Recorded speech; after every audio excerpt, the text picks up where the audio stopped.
오늘 본문이 그 데살로니가에서 전도하는 거와 그 다음에 베레아 그리고 아덴 이 세 지역에서 전도하는 건데요. 한번 우리가 잠깐 지도를 통해서 그동안 우리가 좀 살펴본 것들을 한번 봤으면 좋겠습니다. 지난번에 제가 지도 없이 그냥 이렇게 손으로 하니까 여러분들이 이해가 잘 안 된 것 같아요. 그 1차 전도 여행 거기 좀 보입니까 지금? 예. 거기 우리 1차 전도 여행 바로 이제 예루살렘에서 쭉 위로 올라가면 그 안디옥 있죠? 이제 그 안디옥에서부터 이렇게 출발해서 시작되는 거고, 바로 그 지중해 중에 있는 조그만 섬 구브로, 거기 살라미, 바보, 그리고 올라가서 비시디아 쪽에 버가, 안디옥, 이고니온, 루스드라. 루스드라에서 돌에 맞았죠.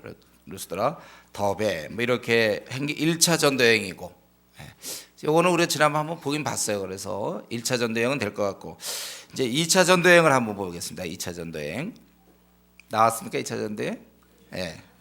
그래서 지난번에 우리 16장에서 이렇게 얘기했죠. 이제 6절에 보면 성령이 아시아에서 말씀을 전하지 못하게 했다. 아시아 어딘지 알겠죠? 아시아. 여기 이제 원래 7교회가 있는 거예요. 아시아에. 그렇게 못하게 하시는 그들이 부르기아, 어디에요? 부르기아. 안디옥에서 조금 위로 올라가는 부르기아, 부르기아와 갈라디아 땅으로 다녀가, 그리고 무시 앞에 이르러서, 그리고 비두니아로, 비두니아 알겠죠? 나옵니까? 안 나와요? 비두니아가 동진하려고 그랬는데 그게 안 되고, 여기서 이제 오히려 드로아로 가게 됐다. 드로아, 그렇죠? 대저기까지. 빨리빨리 얘기해 주세요. 재민 형제 맨 앞에 앉아서 빨리빨리 얘기했어요. 드로아에서 이제 그래서 자신들이 거기 보면 11절에 보면 지난번에 한 겁니다. 거기 보면 사모드라게로 직행하여, 섬이 나오죠. 사모드라게. 거기서 이제 이튿날 네아폴리, 아마 그 위인 것 같은데, 그래서 빌립보에 이르게 되었다. 이게 거기까지 되는 거죠. 그리고 오늘은 어떻게 됩니까? 이제 빌립보에서 메나시컷 맞고 감옥에 있다가 그 다음에 이제 나와가지고 17장 오늘 거기 보면 암비볼리,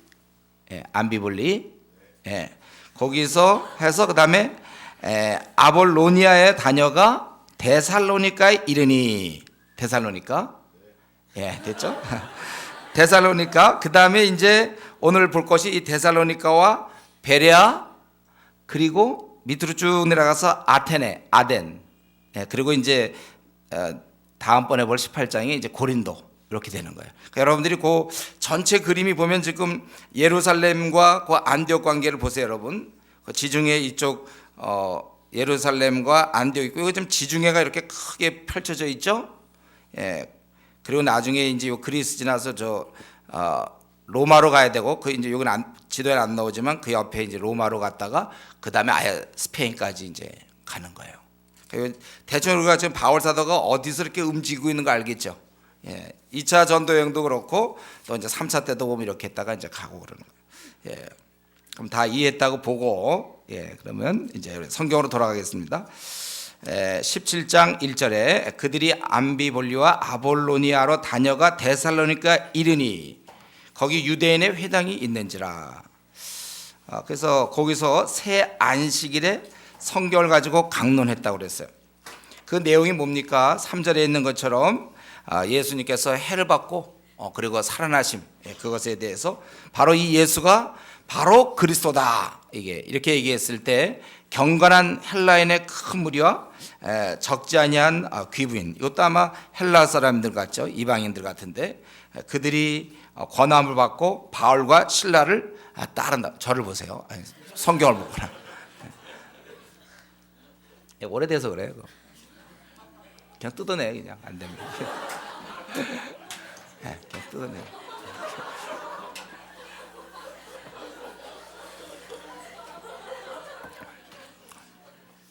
우리가 이렇습니다. 아직도. 이때 이제 많은 사람들이 그 얘기를 듣고 따랐는데, 유대인들이 이것을 시기했다고. 5절에 시기하여 그 저자의 시장이죠. 시장에서 이 불량한 사람들을 데리고 때를 지어 성을 소동케 하여 그리고 야손의 집에 침입했는데, 왜냐하면 야손이 바울과 그 동역자들을 받아들였기 때문에, 그래서 그 집에 들어가서 형제들을, 그 사도들을 발견하지 못하고 대신 야손과 형제를 잡아 읍장에게 끌고 가고, 이 천하를 어지럽게 하던 이 사람들이 바로 맞아들였다. 그래서 그 죄명이 뭐냐면 가이사의 명을 거역하고 다른 임금 곧 예수를 전파한다. 그래서 사람들이 그 말 듣고 소동하고, 결국은 그래서 아마 야손과 그 나머지 사람들에게 보석금을 받고 놓아줬다고 그랬어요. 이때 아마 약속을 했는지 모르겠죠. 어떤 바울이 온다든가 할 때 안 받아들이겠다든가 어떤 약속을 한 것 같아요. 그래서 놓아줬다는 것입니다. 이게 이제 빌립보에서 이제 데살로니가로 와서의 사역입니다. 우리는 다시 한번 여기서 지난번도 살펴봤지만 바울의 복음 전파의 그런 열심을 볼 수 있게 돼요. 빌립보에서 그렇게 매맞고 감옥에 들어갔다가 나와서 이 데살로니가까지 대략 한 160km 정도 되는데, 또 거기 떨어진 그곳에 가서 또 복음을 증거하고 있는 것입니다. 바울은 마음을 정했어요. 그가 주님을 믿고 나서 마음을 정했습니다. 복음을 전하는데 내 생명을 귀하게 여기지 않겠다. 우리 20장 24절에 나오는 거죠. 조금도 귀하게 여기지 않겠다. 내 생명 따위야 귀하게 여기지 않겠다. 이렇게 마음을 적고 여기에다 모든 삶을 쏟아넣은 것입니다. 자기 삶이 따로 있고, 또 내가 주님의 또 일 따로 있고, 따로 노는 것이 아니라, 내가 이 주님께서 나에게 이 나그네 길에서 주신 사명을 위해서라면 내 삶을 기꺼이 주님께 드리는 것입니다. 우리가 이제 처음 예수 믿을 때는 이게 따로 있죠. 근데 이제 주님 섬기는 거 있고, 또 내 생활은 내 생활이 있어요. 내 생활은 목사님 침범하지 마십시오. 자기 생활은 자기대로 하고, 주님 섬기는 건 그건 자기가 좀 생각해서 주판을 튀고 남는 거 있으면 드리고, 그래서 재정 문제나 시간 문제나 에너지나 관심이나 내 거 해가면서 좀 적당히 광신자가 되지 않고 적당한 선에서 내가 믿으면서 이제 내 생활도 하고, 항상 이렇게 되는데, 그러나 이제 점점 시간이 지날수록 우리가 깨닫는 것은 그렇게 신앙생활 하는 게 아니라는 것이죠. 우리는 주님의 사명을 위해서, 하나님 나라를 이 땅에 내보내신 그 목적을 위해서 우리가 생을 다 드릴 수 있다는 거. 제가 늘 얘기하지만 광복군, 나라를 찾겠다고 할 때 자기 삶을 포기하는 거예요. 언제 죽을지도 모르지만 이전에 우리 일제 치하할 때 그거를, 그런 마음가짐이죠. 우리가 무슨 일을 하든지 항상 하나님의 영광을 위해서 해야 되는 것이고, 내 삶이라는 게 그분 안에 있어야지 따로 놀아서는 안 되는 거예요. 그렇기 때문에 우리가 실제 시간상은 안 되지만 마음 자세만큼은 우리는 풀타임 전입 사역자와 조금도 다름이 있어서는 안 되는 것입니다. 우리는 똑같은 일꾼의 풀타임 사역자는 시간상 풀타임이고, 우리는 시간은 그렇게 내지 못하더라도 내가 직장을 다니면 교사 일을 하고 교수 일을 하고 간호사 일을 하고 내가 무슨 일을 하든지 간에 사업을 하든지 간에 내가 그래서 시간을 많이는 못 내지만, 그러나 시간의 차이는 어쩔 수 없지만 마음 자세는 조금도 차이가 있어서는 안 되는 것입니다. 여기 이제 스스로 우리가 이 부분이 이상하게 잘 안 깨져요. 이게 한 5년 정도 걸려야 깨질지, 어떤 한 10년 걸려야 깨질지 모르겠는데, 스스로 생각할 때 나는 목사님보다는 덜 내가 헌신하는 것이 마땅하다, 약간 이런 생각을 갖고 있어요. 조장의 정도가 저 정도니까 나는 조언, 요 정도. 자기가 스스로 정했어요. 좀 덜 헌신해도 되는 거예요. 목사님에 비해서는 나는 좀 덜 헌신하고, 목사님의 그 열심에 비해서는 내가 조금은 덜 해줘야 된다. 자기가 그렇게 스스로 덜 충성해야 된다고 면죄부를 주고 있는 거예요. 애들 보면 너 말 안 들어, 너 이제 셋 실 동안 안 나오면 너 이제 맞는다 그러고, 하나 둘 이러면 있잖아요. 셋 될 때까지 애가 가만히 있다가 셋 확 움직여. 하나 둘, 그냥 빨리 움직여야 되는 거거든. 그런 약간의 그런 개념이에요. 그러니까 목사님 저 정도 대충 이제 감이 있는 거, 교회 와 보면 조장이 저 정도, 그럼 나는 한 요 정도, 이렇게 누가 배우지 않아도 자기 스스로 그렇게 확신을 갖고 있어요. 그런데 성경 그렇게 나와 있잖아요. 우리가 누구든지 믿는 자라면 우리의 하나님 섬길 때 자세는 딱 한 가지 외에는 없습니다. 딱 한 가지죠. 뭐죠? 마음과 뜻과 정성과 목숨을 다해 주님을 섬기는 거예요. 내가 교회 집사가 아니기 때문에, 장로가 아니기 때문에, 목사가 아니기 때문에 나는 지금 마음과 뜻과 정성을 다해서 섬기지 않아도 된다. 이런 법은 없다는 거예요. 여러분 한번 이 시간에 좀 생각을 해보세요. 내가 지금 섬기는 방식이 좀 어떠한가?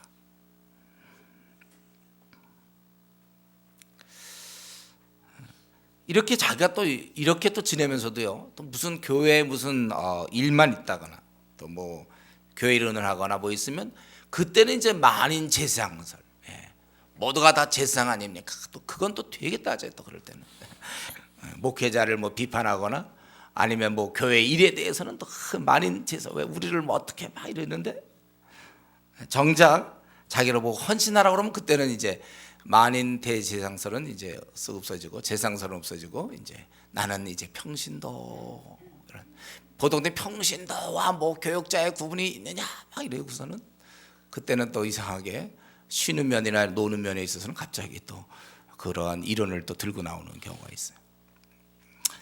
여러분 우리는 그렇게 살면 안 됩니다. 성경의 이른 그대로 부지런하여 게으르지 말고 이 열심을 품고 주를 섬겨라. 열정을 갖고 무슨 일을 하든지 열정을 갖고 우리가 주님을 섬겨야 될 것입니다. 우리 PBS 해오는 거 봐도 어떤 사람은요 쬐끔 해갖고 한 시간도 안 걸렸을 것 같아요. 남들 3시간 4시간 동안 열심히 말씀 공부해오는데, 물론 차이가 있을 수 있어요. 우리의 지적인 수준에. 그건 그렇게 중요하지 않아요. 그러나 열심히 해야지 쫙쫙 적어가지고 와서, 벌써 이런 자세, 기도 좀 해라 1시간도 못 해가지고 또 조금 하다가 그냥 벌써 끝나고 말. 기도하면 제대로 좀 기도하려면 열심히, 아니면 말든지. 가운데 껴가지고 뭡니까? 열심히 우리가 해야 돼요. 우리가 주님 만날 때 각각 일한 대로 우리가 상을 받을 것을 우리가 생각하면서 우리가 각자 주신 사명을 잘 감당하고, 제가 언제나 얘기했죠. 오늘 지금 주님이 오셨을 때 칭찬 들을 수 있겠는가? 시간을 많이 내라는 뜻은 아니에요. 내가 예를 들면 아기를 키운다. 아기 엄마이기 때문에 뭐 기도 생활을 덜 해도 된다든가, 아기를 키우기 때문에 나는 PBS를 좀 대충 해도 된다든가, 좀 빼먹어도 된다든가, 이런 생각이 나쁘다는 거죠. 하는 만큼 정말 열심히, 시간을 충분히 못 낸다 할지언정 주님이 오늘 오셨을 때 그래 너는 아기 엄마로서 참 충성스럽다, 그런 얘기를 들을 수 있어야 된다. 그래 네가 지금 직장 다니라고 야근하고 힘들지 않냐? 근데 네가 그 사이에서도 정말 너는 뜨거운 마음을 갖고 주를 섬기고 있구나. 자꾸 핑계거리를 스스로 만들지 마십시오. 지금 우리 이 교회의 머리는 누굽니까? 누구죠? 주님이시란 말이에요. 우리가 이 주님을 섬기면서 그래서 하는 것이지. 여기 보면 이 바울 사도는 정말 이걸 볼 때, 이런 자세를 볼 때 하여튼 열심히 해요. 정말 열심히. 지금도 이제 피하긴 하지만 또 그를 막 좀 해꾸지하려고 아주 낯선 사람들 중에 아주 못된 불량배들이 몰려오고 막 이러는 장면. 그러나 그는 이제 거기서 빠져나오긴 하죠. 우리 본문에 보니까 또 여기서도 또 데살로니가에서도 또 한 번 보는 건 또 마찬가지인데, 예수님에 대한 복음을 얘기할 때 항상 그 반응은 그렇게 어떻게 똑같습니까? 두 가지.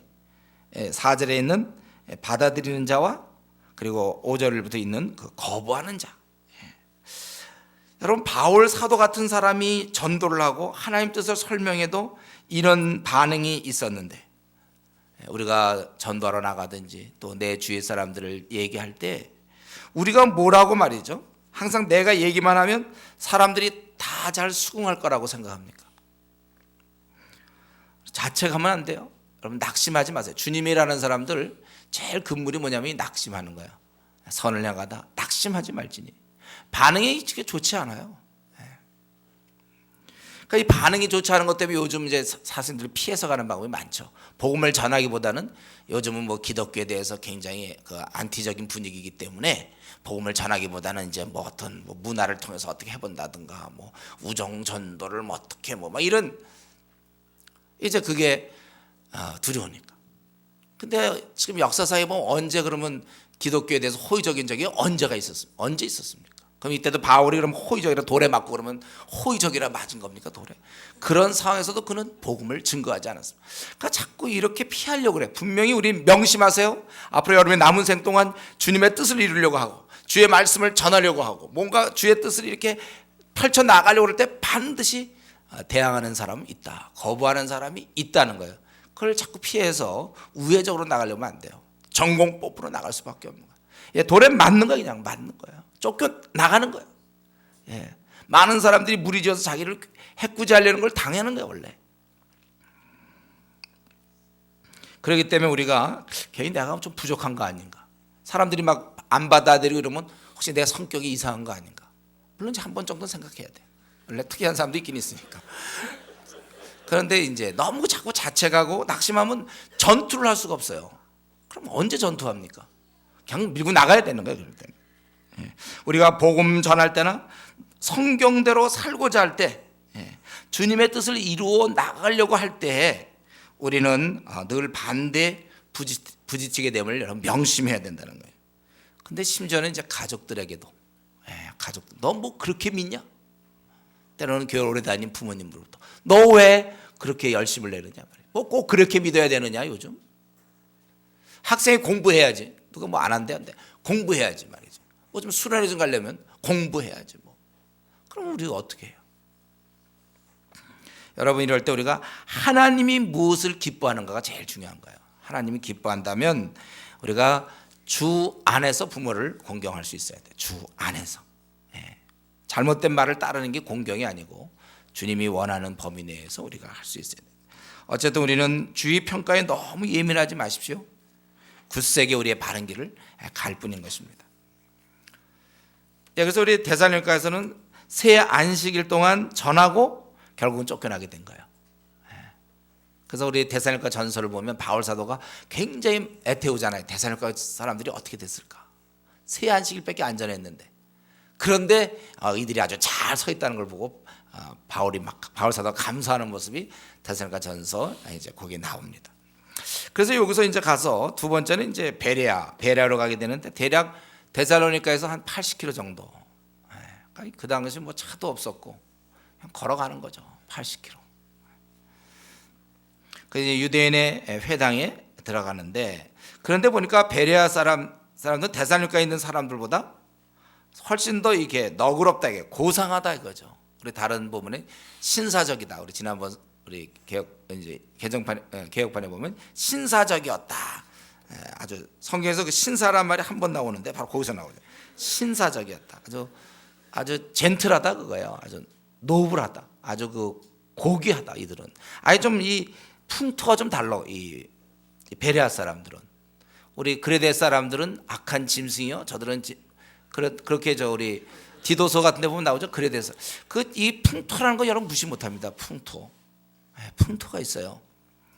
그런데 이 베레아 사람들은 참 마음이 고상해 가지고 그래서 그들은 어땠습니까? 간절한 마음으로 하나님 말씀 전하니까 순진하게 아주 그거에 대해서 그렇게 막 비판하고 그러는 게 아니라 잘 받아들이고 정말 그런가 하고서 성경을 상고한다. 자세히 살펴보고 더구나 그것도 매일 날마다 그랬다는 거예요.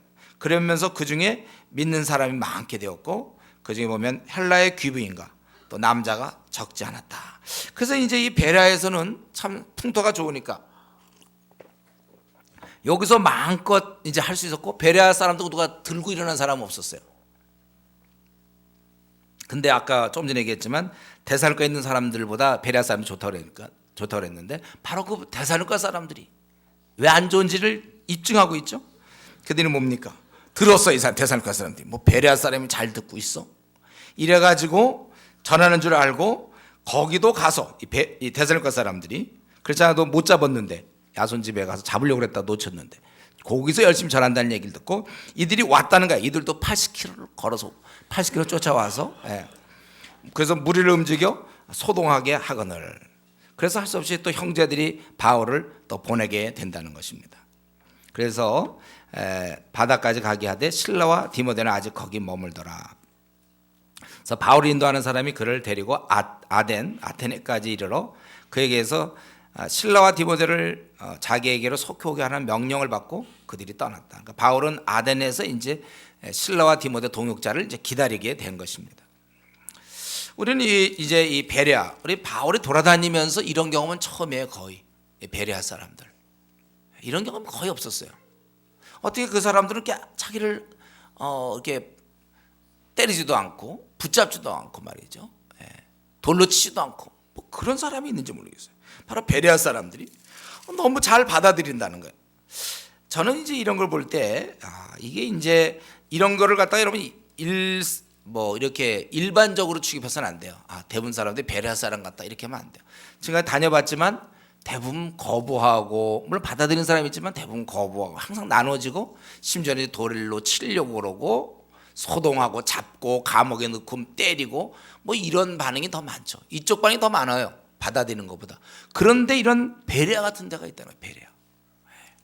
이거는 제가 볼 때 이렇게 마음이 잘 준비되어 있는 사람들 이건 정말 특이한 경우죠. 우리가 보통 얘기하는 보너스나 마찬가지고 정말 원래 바울이 사역에 밤낮 매맞고 얻어 터지고 도망 다니고 그러다가 약간의 휴식이 필요한지 모르겠어요. 바로 베레아에 와서 그렇게 된 것입니다.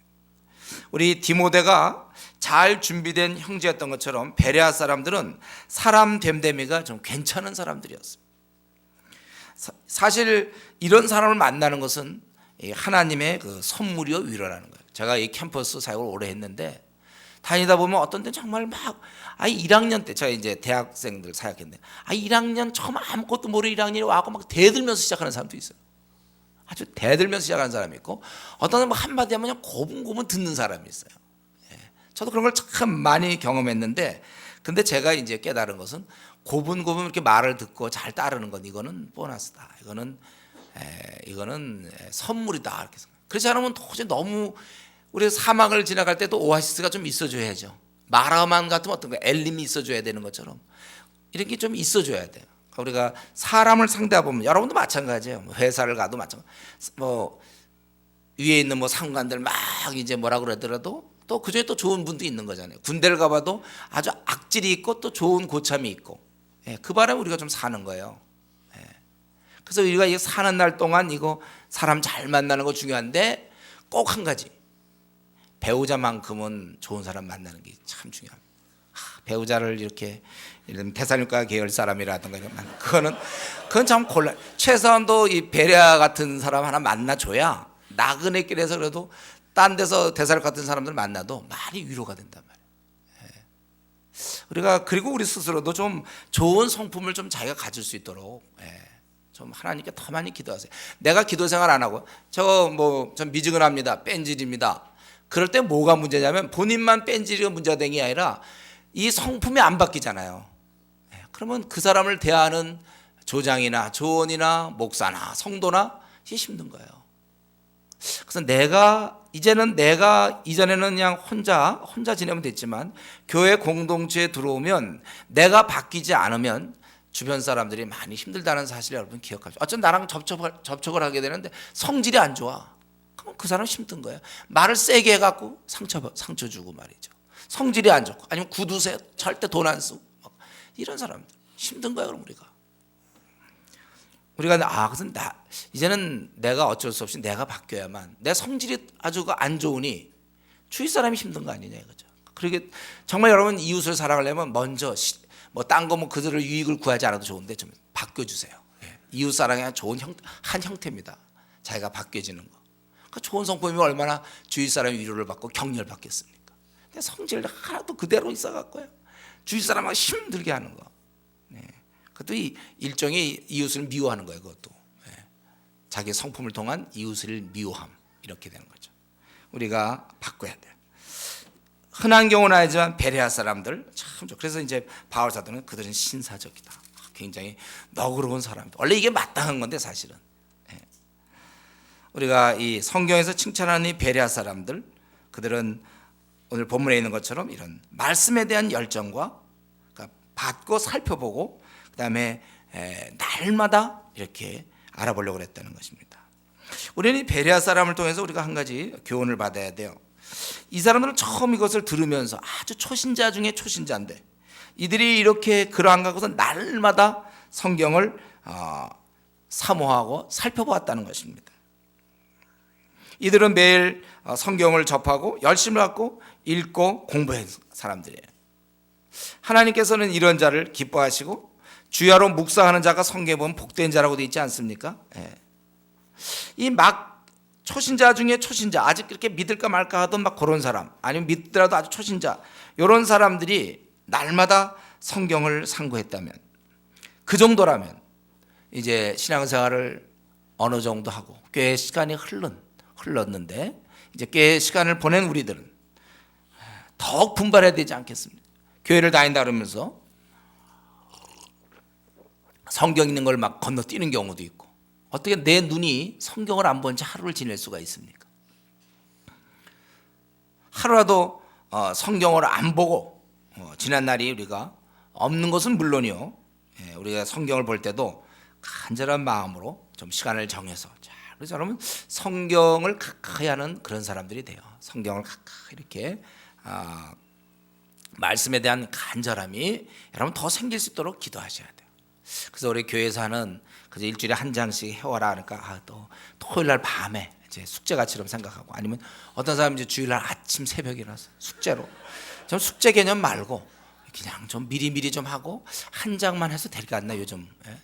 물론 내가 지금 성경을 많이 연구한 사람들은 뭐 이제 벌써 한 50권쯤 했다든가 하면 이제 한 장씩 해도 그건 괜찮을지 모르는데, 아직 뭐 10권, 뭐 20권 뭐 이런 상태에서 교회에서 한 장씩 하라 그랬다고 꼭 자기 시간이 있는데도 불구하고 그렇게 하면 그게 베레아 사람 같은 태도입니까? 데살로니가 같은 사람 태도입니까? 우리가 근데 데살로니가 사람들은 아직 보면 굉장히 훌륭해요. 믿는 사람도 훌륭해. 이제 믿지 않는 사람 본 바탕이 그렇다는 거죠. 여러분 좀 자기가 이거는 누가 좀 목사가 설교해서가 아니라 스스로 깨달으세요. 내가 신구약 66권을 연구해야 되는데 일주일에 이제 한 장씩 연구하는 게 굉장히 바람직한가? 아니면 내가 좀 더 열심을 내야 되지 않을까? 그건 본인이 좀 생각해 보세요. 성경의 스가랴 같은 것도 내가 잘 모르는데, 스가랴 내가 교회 다닌 지 벌써 10년이 넘었는데 아직도 스가랴 내용도 모르고, 내가 부끄럽지 않은가?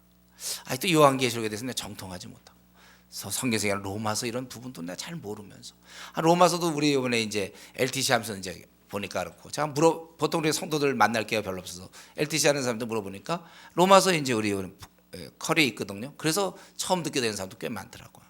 저는 사실 우리 성도라면 난 로마서는 다 듣고 있을 거라는 이상한 저는 전제가 있어요. 다 들었겠지 설마. 내가 로마서 중요하다고 그랬으니까. 그래서 우리 교회에서 딴거 몰라도 로마서는 시험 보지 않았습니까? 제가 생각할 때 제가 시험 볼 정도도 하면 중요한 거예요. 로마서하고 우리 요한계시록 시험 봤는데, 여러분들 이게 시험까지 본 거구나. 그래서 늦게 우리 교회로 갔더라도 이 교회에서 시험 본 본문이구나. 그럼 공부해야 되겠다. 동영상 잘 나와 있겠다. 공부하시면 되는 거예요. 자신이 이제 알아서 하세요. 자신이 이런 말씀이라든가 이런 걸 내가 어떻게 해야 될지 자기가 알아서. 이 베레아 사람들은 아주 그렇게 했다는 것입니다. 우리 그래서 여기서 또 한 가지 데살로니가 사람들 말이죠. 베레아 사람이 이처럼 말씀을 사모하는 데 비해서 이 데살로니가 사람들, 물론 안 믿는 사람들이죠. 이 복음을 반대하는 데 있어서 아주 특이한 그런 열심을 보이고 있다는 거예요. 여러분 우리가 이걸 명심해야 됩니다. 우리가 복음에 대해 열심인 만큼 세상 사람들도 복음에 반대되는 일에 아주 열심히 있다는 거예요. 이단이 얼마나 열심히 있습니까? 늘 얘기하지만 성도들이 여호와 증인 집을 찾아가지 않아요. 여호와 증인이 항상 성도들을 공격하죠. 열정이 있어서 그래요. 또 우리 불교 신자들이 얼마나 정성이 많습니까? 열심히 해요. 우상 숭배 그들의 삶을 드리고 있다는 것입니다.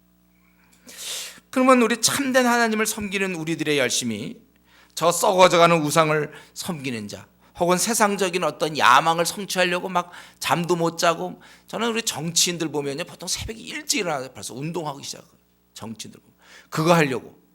그런데 비해서 우리가 소위 참된 하나님을 섬기는데 이러면서 잠잘 거 다 자고, 자기 생활 다 즐기고, 그래서 남은 시간 조금 기도하거나 아니면 그래서 기도 못하거나, 아니 불교 신자들도 시간 정해서 딱 물론 승려 같은 사람들은 4시면 딱 일어나서 예불 드리고 말이죠. 그들은 그렇게 하고 있는데, 물론 승려라 그럴지 모르지만 하여튼 우리가 그들보다 열심히 적어서는 되겠습니까? 자기 기도하기로 했으면 딱 기도할 것이지, 아침에 내가 기도하겠다는.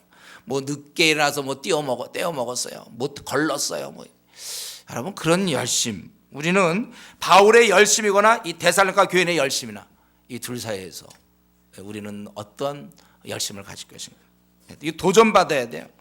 주님 섬기는데 우리가 다른 것도 아니고 우상 숭배하는 사람들도 그렇게 열심히 섬기는데, 아니 고시 공부하는 사람들도 그렇게 열심히 새벽에 일어나서 고시에 매달리는데, 나는 하늘의 왕을 섬기면서 더구나 우리 60억을 책임지겠다고 생각하면서 우리나라의 4천만의 영혼을 생각하면서 그러면서 이렇게 할 거 다 하고, 그저 어떤 때는 또 그러다가 기도도 못하고 걸르고, 그렇게 해서 무슨 일이 일어난다고 생각합니까? 벌써 그냥 싹씩 노래요. 그런 경우는. 그럼 뭐 그런 사람한테 뭘 기대합니까? 저는 절대 기대 안 해요. 그런 사람들. 차라리 배운 거 없어도 좋아요. 주를 향한 열심이 있어요. 많이라고 알면 뭐합니까? 많이 알아도 뭐. 아직도 교회 다닌 지 3년 이상 됐는데 아직도 이런 이 기도 습관이 아직도 구축이 안 된 사람들. 정말 제가 늘 얘기하지만 어떻게 이게 아직 구축이 안 됩니까? 기도 생활이 제일 우리 핵심인데. 참 그러면서 밥을 먹을 이유가 있습니까? 우리가 좀 지나친 얘기인지 모르지만, 그럼 잠이나 잘 자고 밥이나 자기 육신만 유지하면 뭐예요? 영적 이 경건은 막 무너져 내리는데. 참 우리가 안타까움을 가져야 돼요. 정말 이단보다도 못하고 불교 믿는 사람보다도 못해. 그렇게 정성이 없고 너가 마음과 뜻과 목숨을 다해 나를 섬기라 그러는데 그냥 기도도 그냥 건너뛰고, 성경도 어느 날은 보고 어느 날은 또 안 보기도 하고, 콰이트함도 했다가 또 뭐 못하기도 하고. 왜요? 바빠요 목사님. 우리가 사실은 이런 걸 보면서 지금 바울 사도의 이런 모습이나 데살로니가 사람들의 이런 모습, 우리는 정말 확실하게 좀 더 분발을 좀 해야 되겠어요. 한번 믿으려면 딱 믿고 아니면 말고, 들락날락거리고 뭐 한번 했다가 예배 드렸다가 또 예배 빼먹고 뭐 기도했다가 안 하고, 콰이템 하다가 또 뭐 오늘은 걸르고, 뭐 좀 부끄럽게 생각해야 합니다. 그리고 이제 세 번째로 이제 아덴에 가서, 아덴에 갔는데 원래 이제 아덴은 원래 복음을 전하려고 했던 뭐 그런 계획이 있었던 건 아닌 것 같아요. 거기서 이제 기다리다가 여기 16절에 그 아덴에서 그들을 기다리다가 그 성의 우상이 가득한 것을 보고 마음에 격분하여. 그래서 어떻게 했습니까? 이 바울은 비록 혼자지만 회당에서는 유대인과 경건한 사람들과 또 장터에서는 날마다 만나는 사람들과 변론하니, 막 그냥 거기서 막 사람들과 막 만나서 얘기하는 거예요.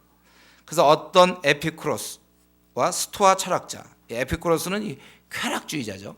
또 스토아는 아주 금욕주의, 정반대인데, 이 아테네가 원래 이제 이런 철학의 도시였으니까 여기에서 그들과 쟁론할 때 그들이 이 말쟁이가 무슨 말을 하고자 하냐고, 어떤 사람은 이방의 어떤 신을 전하는가 보다 이렇게 얘기했다는 거예요. 왜냐하면 예수님의 부활을 전했기 때문에, 예수와 부활을. 그래서 그들이 19절에 보면 붙들어 아레오바고로 가며 말하기로, 아마 거기가 이제 그런 장소인데, 거기서 네가 말하는 이 새로운 가르침이 무엇인지 우리가 알 수 있겠느냐. 그것은 무슨 뜻인지 알려고 한다는 거야, 이 사람들이. 왜냐하면 종교성이 많은 사람들이거든. 그들은 항상 새로운 것을 늘 들으는데 시간을 쓰고 있다는 거예요. 21절에. 그래서 이제 아레오바고가 가운데 서서 말하되, 여기서 이제 기회를 줬어요. 이거 얼마나 좋은 기회입니까? 그래서 그가 설교하는 거예요. 너희를 보니 종교심이 많다. 그래서 내가 알려주겠다는 거죠. 너희가 보니까, 내가 다니다 보니까 알지 못하는 신이라고 했는데, 바로 여기서 접촉점을 찾은 거죠. 내가 그 신에 대해서 알려주겠다. 그래서 24절에 보면 이 천지를 지으신 하나님, 그분은 바로 창조주다. 너희가 알지 못하는 신이라고 했지만 그 신은 바로 천지를 지으신, 우주와 만물을 지으신 창조주면서, 그리고 우리에게 생명과 호흡과 만물을 친히 주시는, 생명을 주시는 분, 유지시키는 분. 그러니까 그분은 창조주 모든 걸, 천지 만물을 지으시고 인간의 생명을 주시는. 그렇기 때문에 그분이 뭐 부족해서 사람에게 뭘 받는 것, 이런 분이 아니라는 것이죠. 또한 그분은 26절에 보면은 만들고 끝난 게 아니라 인류 모든 것을 한 혈통으로 만드사 온 땅에 살게 하시고 그들의 연대를 정하시고 거주의 경계를 한정하셨으니, 그분은 바로 다스리는 분이라는 거예요. 천지를 지으시고 우리에게 생명을 주신 그분은 또 우리를 다스려서 연대 또 그 경계를 한정하신 분이라는 거예요. 그리고 그분은 또 우리에게 멀리 있지 않아요. 가까이 계신 우리 아버지. 그래서 우리가 27절 28절에 있는 것처럼 그를 힘입어 살며 기동하며 존재한다. 그렇기 때문에 이런 우상을 섬겨서는 안 된다는 거예요. 29절에 이런 금이나 은이나 돌에다가 사람의 기술과 고안으로 새긴 것들을 같이 여길 것이 아니라 그렇게 했어요. 우상 숭배하면 안 된다는 거예요. 그리고 우리가 오히려 할 일은 이렇게 했던 삶에서 돌이켜야 된다는 거예요. 그동안은 이렇게 허락지 아직 예수님이 오심으로써도 이게 본격적으로 전달되지는 않았지만 이제는 다 회개하라 하셨기 때문에 우리가 회개해야 돼요. 그렇지 않을 때는 31절에 있는 것처럼 공의로 심판하시기 때문에 우리가 이 죄를 가지고는 그 심판을 견딜 수가 없는 거예요. 그래서 회개하라. 그래서 우리 보고 착하게 살라 이런 말 없다고 그랬죠. 죄를 회개하고 그분께 나가야 된다는 거예요. 그래서 이런 걸 위해서 믿을 만한 증거, 바로 예수님의 죽으심과 부활, 이 증거를 주셨다. 그랬더니 설교를 이렇게 했더니 그때 사람들이 조롱하는 자가 있어요. 부활을 듣고는 말도 안 되니까 자기들이 생각해요. 조롱하는 자가 있겠고 다시 듣겠다고 하는 자가 있었다는 거예요. 그런 중에 34절을 보면 몇 사람이 믿게 됐는데 바로 그 아레오하고 그거를 관리하는 디오누시오라는 사람과 또 다말이라고 하는 여자, 또 다른 사람들도 있었다. 이렇게 얘기해요. 어떤 사람은 이제 이 아덴에서 전도는 실패였다, 너무 논리적, 그건 굉장히 잘못된 거죠. 바울은 항상 십자가 외에는 전하지 않았고 항상 예수님 중심으로 부활을 전했으니까 사람들이 조롱한 거 아니에요. 32절 여기서 자세하게 그 내용은 다 나와 있지 않지만 결과 보면 32절에 죽은 자의 부활을 듣고 조롱했다고 그랬잖아요. 저는 여기서 이 아덴에서 이 바울 사도가 그 아레오바고 가운데 서서 사람들이 쫙 있고 이방인들이 쫙 있고 어둠 가운데 있는 그들이 있을 때 그 서 있는 그 바울의 모습을 좀 생각해 보게 됐어요. 바울 사도가 그들에게 복음을 전할 때 그 심정은 어떻겠는가? 지금 낯선 땅에 딱 와서 우상에 가득 찌들려 있고 철학에 빠져 있고 그 어둠에 있는 그 수많은 사람을 보면서 바울 사도가 자기는 정말 하늘의 왕 아버지의 명령을 받고 부르심을 받고 이 사역을 감당할 때 이 어둠에 갇혀져 있는 이 영혼들을 바라봤을 때 얼마나 그런 안타까움이 있을까? 참 제가 보기에 때 안타까움과 자신의 그 역할의 어떤 중차대함을 느꼈을 거예요. 이들은 지금 내가 어떻게 얘기하느냐에 따라서 영원한 천국을 가거나 심판을 받겠구나. 그때 이제 한번 여러분 상상을 해보세요. 이렇게 쫙 사람들이 있고 자기한테 그동안 얘기하려고 막 못하게 막고 막 돌로 치고 그러는데 마음껏 얘기할 수 있는 기회가 생겼어요. 복음을 마음껏 전할 수 있는 기회. 이런 게 흔치 않거든요. 거길 때 자기가 그 역할의 어떤 중차대함으로 내가 얘기를 잘 전했을 때 저들이 어떻게 반응할까? 아주 그냥 그 간절함과 소망함. 바울 사도의 그런 심정이 그럴 것 같아요. 여러분 우리가 살면서 이런 경험들이 있는지 모르겠어요. 정말 이렇게 마음껏 안 믿는 사람 앞에서 마음껏 전할 수 있는 그런 기회. 여러분 그런 기회를 좀 가져봤습니까? 저는 제 개인적으로는 그런 기회가 한번 있었어요. 여러 번 있었죠 그런 기회가. 근데 그 중에 제가 그 카투사로 있을 때 제가 부분적으로 한번 얘기한 것 같은데 제가 카투사로 있을 때 우리 보니까 매달 한 50명 60명 매달 우리 부대에 왔다가 그들이 한 여기서 이제 얼마간 머물고 한 일주일에 열흘 정도 머물고 이제 흩어져. 보통 한 열흘씩 머무나 그래. 그거 좀 아주 그리고 그거 다 이제 신병들이거든요. 우리 이제 사령부였으니까 와서 여기서 이제 대기하다 가는데 저거 사람들 참 복음을 전해주면 얼마나 좋을까. 그들 그런 생각을 했어요. 저 사람들. 근데 기회가 있어. 저도 쫄병이고. 그래서 이제 있는데 한 번은 그 대기하는 신병들이 한 5, 60명 됐는데 다 시험 쳐서 이제 오죠 카투사들. 근데 그때 얘기 들으니까 그 서울대 약대 다니는 학생이 자살했어요. 군화끈을 목매어 죽었어. 왜 죽은지 몰라. 카투사 얼마나 편한데. 근데 이제 이게 아마 군 생활을 처음 해보니까 이게 아예 그냥 연약한 거죠. 성품이 연약해갖고 그 목매달아 죽어버렸어요. 제가 그 소식 그 1월 달인가 그때 제가 그 소식 너무 마음이 안 좋고 그래서 참 이들의 심령이 얼마나 불안한가. 그래서 이제 그걸 계기로 이제 그들에게 예배를 드려줘야 되겠다 그런 생각이 들어요. 그들이 대기하면서 가만히 있는데 주일날 같은데 열흘이니까 주일날 한 번씩 끼지 않습니까? 그래서 내가 예배를 드려줘야 되겠다.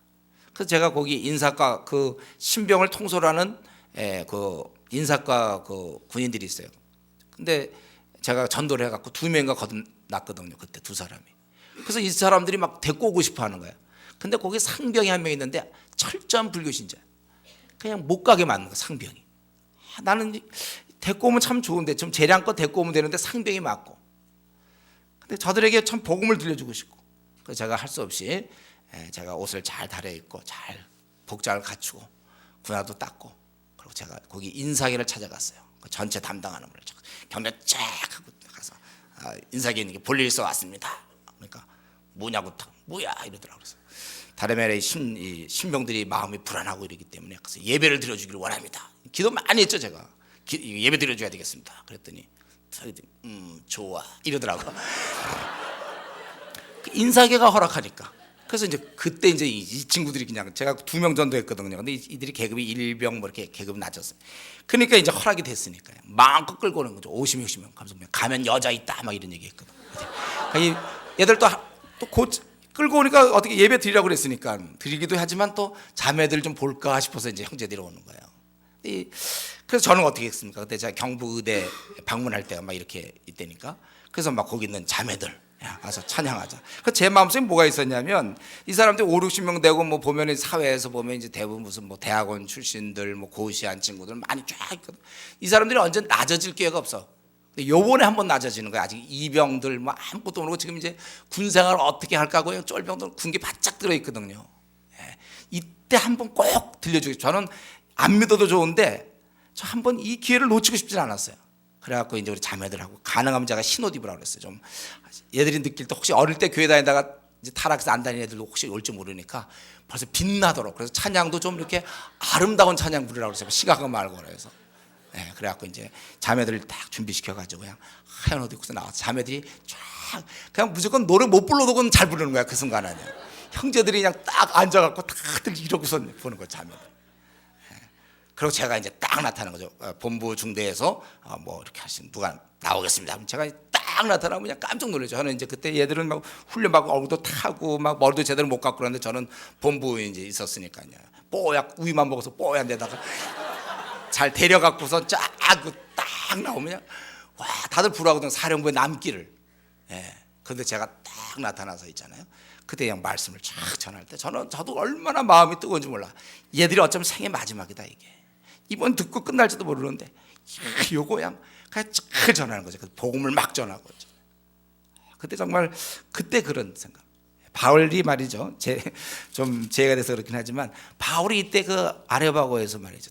그 무수한 그리고 자신들 나름대로는 자기들이 굉장히 철학적이고 지적으로 뛰어나다고 당시 아주 문화적인 그런 도시에서 그들 앞에 서가지고 예수 그리스도의 부활을 전할 때 그때 그 마음이 얼마나 뜨거워서 얼마나 탈까 이런 생각을 제가 하게 되는 거예요. 사실 우리가 어쩌면 이 나그네 길을 갈 동안 앞으로 40년, 30년 아마 이런 갈 동안에 여러분 이걸 느껴야 돼요. 우리 중국에 갈 때 뭐 아직도 우리 가운데는 아직 이제 좀 어린 성도들 많이 있고 그래서 중국 가는 게 과연 뭐 동기부여 문제 이런 문제부터 시작해서 좀 어렵고 뭐 그러지만 여러분 가서 한번 처음만 어쩌면 내가 이거 60억 중에 있잖아 처음 만나는 이 어떤 그런 사람일지도 몰라. 처음에 중국 광활한 땅에서 캠퍼스에 있는 그 불신자 영혼을 딱 내가 만나서 내 입으로 전해가지고 그가 거듭난다든가 그가 주님께 돌아온 이런 충격 이거 감동. 이번에도 우리가 한 20여 명이 주님께 돌아왔는데 우리 팀들이 가가지고 야 이거 그거 자체가 너무나 감동이 되는 거야. 이 나그네 길에서 우리가 무슨 즐거움이 있습니까? 그때고 내가 어떻게에 따라서 어쩌면 이거 영원토록 지옥 갈 영혼인데 더구나 외국에서 내가 나타나서 저는 만날 확률이 정말 없는데 그를 만나서 나에 의해서 거듭났다.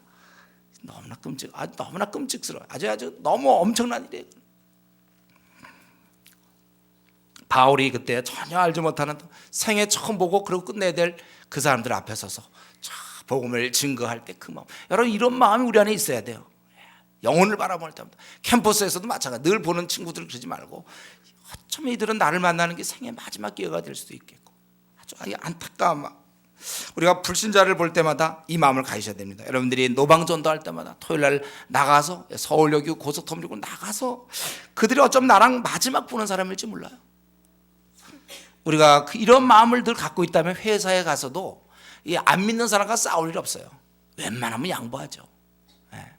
뭐 싸울 게 뭐 있습니까? 웬만하면 내가 그냥 안 갖는 쪽으로 해결하죠. 웬만하면 내가 좀 손해보면서 해결하는 거예요. 그들은 불신자니까. 어떻게든 나는 많이 양보하고 그 영혼을 얻고자 하는. 그럼 회사 가서 불신자랑 싸우지 마세요. 불신자 싸울 게 뭐 있으면 그 사람 이제 지옥 갈 영혼인데. 비참한 사람에게 좀 잘해줘야 되는 거 아닙니까? 우리에게 그러한 마음을 늘 갖고 있어야 돼요. 그래서 사실은 이 우정전도 뭐 이런 얘기도 노방전도를 한 사람에 한해서 사실 우정전도의 마음도 생기는 거예요. 그 영혼을 자꾸 들여다보니까. 이런 안타까움, 제가 볼 때 그 전할 때 그런 안타까운 마음이 있었을 거고, 그러나 이 아덴에서 사역은 사실은 그들 영혼에 대한 그 뭐 불쌍함과 이것보다도 그 이전에 뭐가 있었어요? 그들이 우상 숭배한다는 거였댔잖아요. 16절에 보면 우상이 가득한 것을 보고 마음에 격분했고, 그리고 전할 때 이제 안타까운 마음으로 전했겠죠. 그러나 그 출발이 우상 숭배하는 것에 대한 그는 마음의 격분, 이 억울함이 있었다는 거예요. 분함이 있다는 거예요. 그래서 닥치는 대로 17절에 사람들과 만나서 막 날마다 변론했다고 그랬잖아요. 사실은 이거 뭡니까? 우리가 예수님을 믿게 되고 하나님 아버지를 섬기게 되면서 우리 아버지를 모독하는 사람, 예수님을 무시하는 사람에 대해서 우리는 분노가 생기는 거예요. 내가 사랑하는 하나님이 이 땅에서 사람들에게 이런 대우를 받다니, 이게 말이 되느냐 이거죠. 생명을 주시고 또 구원을 주시려고 우리 독생자를 보내서 독생자를 희생하면서까지 우리에게 구원을 주신 그 하늘의 아버지 앞에 이들이 돌 같은 걸로 형상을 만들고 은이나 금이나 이런 조각을 가지고 새겨가지고 그러고서 빌고 있다니, 이런 억울함과 분노가 내 안에서 생겨나야 되는 것입니다. 이건 너무나 당연하지만요, 그러나 실제로 이런 분노를 가진 자들을 우리가 쉽게 이렇게 만나질 못해요. 많지 않습니다. 이런 분노를 별로 고통을 느끼지 못하는 사람들이 많다는 거예요. 저를 볼 때, 혹은 승려를 볼 때, 지나가다 승려를 볼 때 참 막 분한과, 저렇게 저가 하나님이 다 만들어 주셨고 다 살게 하셨는데 그걸 가지고 어떤 돌을 막 부처를 섬기고 있고, 우리 뭐 제등 행렬을 볼 때도 막 안에서 분노가 생겨야 되는 거예요. 아픔이 우리 가져야 돼. 근데 이런 게 이렇게 이런 마음이 사그라드는 거, 이게 문제라는 거예요. 오늘날 한국 교회가 전도를 안 하는 아주 그 대표적인 이유 중에 하나가 뭡니까? 바로 이거예요. 하나님을 향한 열심히 식다 보니까 우상 숭배자를 보아도 마음에 격분이 일어나질 않아요. 분한 마음이 들어요. 산에 올라가도 보면 돌들 막 쌓아놓는 거 있잖아요. 막 돌 쌓는 거. 막 분한 마음이 들어. 그 쌓을 때 그 사람들 마음이 어땠을까? 막 분한 마음이 들어야 되는데, 그런 걸 보더라도 그냥 하나의 문화다 뭐 이런 식으로. 한번 우리가 이 시간에 이제 우리 이 아덴에서의 바울의 이런 모습을 좀 보면서 우리가 한번 이 시간에 우리 자신을 한번 들여다봤으면 좋겠어요. 솔직히 나는 이러한 그 격분, 마음의 격분, 이 분노가 어느 정도 있습니까? 정말 우리에게 이런 격분이 있나요? 정말 이런 격분이 있다면 우리나라에 지금 1,000만 명이 넘는 불교 신자가 우리가 같이 호흡하며 같이 지내는데, 참 그런 1,000만 명이 넘는 불교 신자가 이 땅에 있고 산마다 절들이 있는데 여기에 대한 나의 대안은 무엇입니까? 나는 무슨 계획을 갖고 있어요? 1,000만 명의 불교 신자를 어떻게 저들을 어떻게 하나님께 돌아오게 하려고 나는 지금 무엇을 준비하고 있습니까? 당장 지금 아니어도 좋은데 나는 이 문제를 해결하려고 지금 어떻게 여러분 무엇을 준비하며 계획하고 있습니까? 내가 직장을 가는 이유도, 내가 무슨 사업을 하거나 내가 결혼하거나 이런 모든 것도 거기에 맞춰져 있습니까? 우리나라에 주님을 알지 못하는 이 4천만 명의 영혼들은 어떻게 할 것인가? 우리 이 아시아만 보아도 우리 기독교인 2억, 무려 불교는 사학 아닙니까? 우리 전에 태국에 가서 거기 이제 왕궁 사원에 가고 우리 형제들이 이제 은혜 많이 받고서 거기 가서 이제 한번 관광한다고 해서 들어갔다가 중간에 보다가 못 보고 말았어요. 너무나 구토가 나가지고 모든 게 다 뱀 껍질, 뱀 모양, 그냥 지붕 모양도 다 뱀 모양, 기둥도 다 완전히 우상숭. 우리 도대체 내가 직장 갖고 앞으로 우리가 살아가는데 여러분 좀 삶의 목표가 있잖아요. 무엇을 위해서 여러분 뛰고 있는지 모르지만 그럼 반드시 명심해야 될 건 우리나라 이 아시아에 있는 사학은 어떻게 할 거예요? 사학의 불교 신자들. 이 대안을 지금 뭘로 갖고 있습니까? 사학의 불교 신자들. 우리 기독교인보다 무려 4배나 많은 이 힌두교인들은 어떻게 할까요? 5배 많은 모슬렘은 어떻게 할까요? 여러분 이런 사실이 너무 우리는 분하게 생각해야 돼. 억울해요. 저는 정말 기도할 때 우리 교회에 이런 사람이 좀 많았으면 좋겠어요.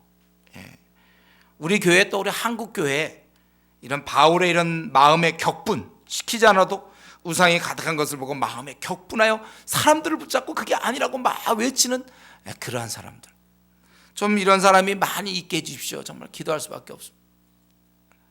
하나님 아버지 이름이 이렇게 무시를 받아도 별 반응이 없고 그저 나는 내 앞날만, 그저 나와 내 가족, 난 내 문제, 여기에 빠져있는 내 자신이 좀 부끄러워야 될 것입니다. 주여 나의 이 냉랭한 마음을 용서하시옵소서. 내가 섬기는 주인이, 내가 섬기는 하늘아버지가 이 땅에서 이런 대우를 받는데 저 사람들한테 이렇게 무시를 당하는데도 그거에 대해서 누가 내 아버지 막 부모님 욕하는 데 대해서도 나는 그냥 가만히 있는 그런 모습과 무엇이 다릅니까? 정말 나를 다시 한번 새롭게 해주셔서 내가 사는 날 동안 내가 어떻게 하든지 주의 이름이 모욕을 당하지 않도록, 또 그런 것에 대해서 내가 좀 분한 마음을 갖고 내 관심사가 좀 그런 데 좀 많이 있을 수 있도록 그동안 내 마음이 냉랭했던 것 용서해 주시고, 그동안 내가 무슨 목표를 갖고 내가 살았는지 우리 자신을 좀 생각해 보면서 다시금 나에게 이런 바울의 그런 마음의 격분이 나에게 이 시대를 바라면서 한번 나에게 다시 한번 타오를 수 있도록 우리 같이 한번 기도하겠습니다. 이 시간 같이 한번 기도합시다.